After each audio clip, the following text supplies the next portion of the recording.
কোনোবাই ঠিকেই কৈছিল, যেতিয়া উপযুক্ত সময় আহে তেতিয়া য'ত বল পৰে তাত বেট ঘূৰোৱাৰ প্ৰয়োজন নাই, কিন্তু য'ত বেট ঘূৰোৱা হয় তাতেই বল পৰিব। অৰ্থাৎ আমি সকলোৱে সেই উপযুক্ত সময়ৰ বাবে ধৈৰ্য ধৰিব লাগিব। আমাৰো উপযুক্ত সময়ত সেই বলটো পৰিবই। হয়, আমি আজি দেওবাৰৰ পুৱাৰ প্ৰথম কাহিনীটো লৈ আহিছোঁ। আজিৰ এই কাহিনীটো হ'ল এজন শিক্ষকৰ, যিয়ে তেওঁৰ জীৱনত অধ্যয়ন কৰি আছিল মানুহৰ বিভিন্ন আচৰণৰ সম্বন্ধে। তেওঁ জানিব বিচাৰিছিল যে কোনো এজন ব্যক্তিয়ে কেনেদৰে জীৱনৰ সৈতে যুঁজি সফলতা অৰ্জন কৰিব পাৰে। এই পৰীক্ষাটো তেওঁ পোনপ্ৰথমে তেওঁ শিক্ষাদান কৰা বিদ্যালয়ৰ ছাত্ৰ ছাত্ৰীসকলক কৰাইছিল।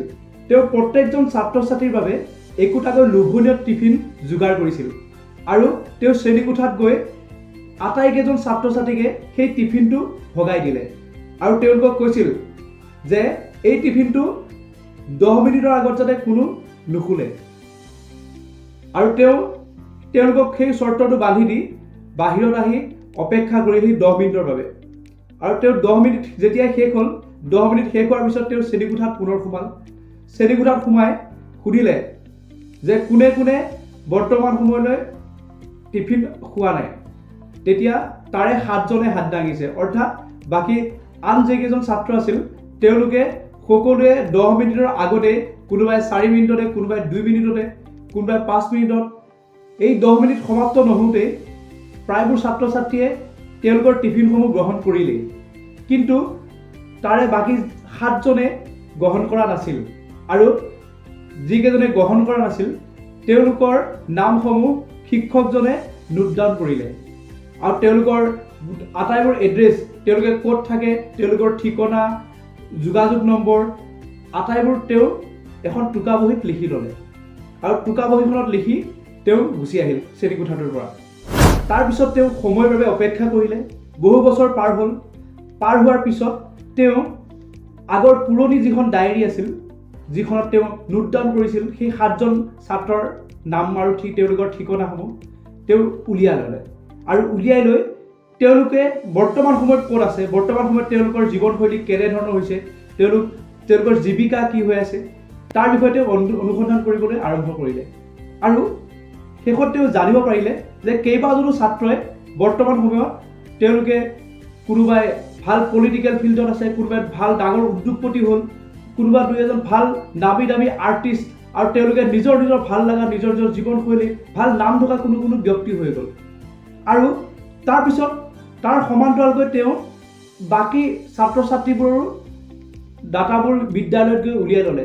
আগৰ পুৰণি যিবোৰ ডাটা আছিল তেওঁলোকৰ নামসমূহ আৰু তেওঁলোকৰ ঠিকনাসমূহ উলিয়াই ল'লে আৰু তেওঁলোকৰ বিষয়ে অনুসন্ধান কৰা পালে তেওঁলোকৰে সকলোবোৰে নৰ্মেল জীৱন জীয়াই আছে। সাধাৰণভাৱে যেনেদৰে আমাৰ সাধাৰণ মানুহবোৰে যেনেদৰে জীৱন যাপন কৰে তেওঁলোকো তেনেদৰে সাধাৰণ জীৱনশৈলীৰে জীৱন যাপন কৰি আছে। এই পৰীক্ষাটো কৰা শিক্ষকজন হৈছে প্ৰফেচাৰ ৱাল্টাৰ।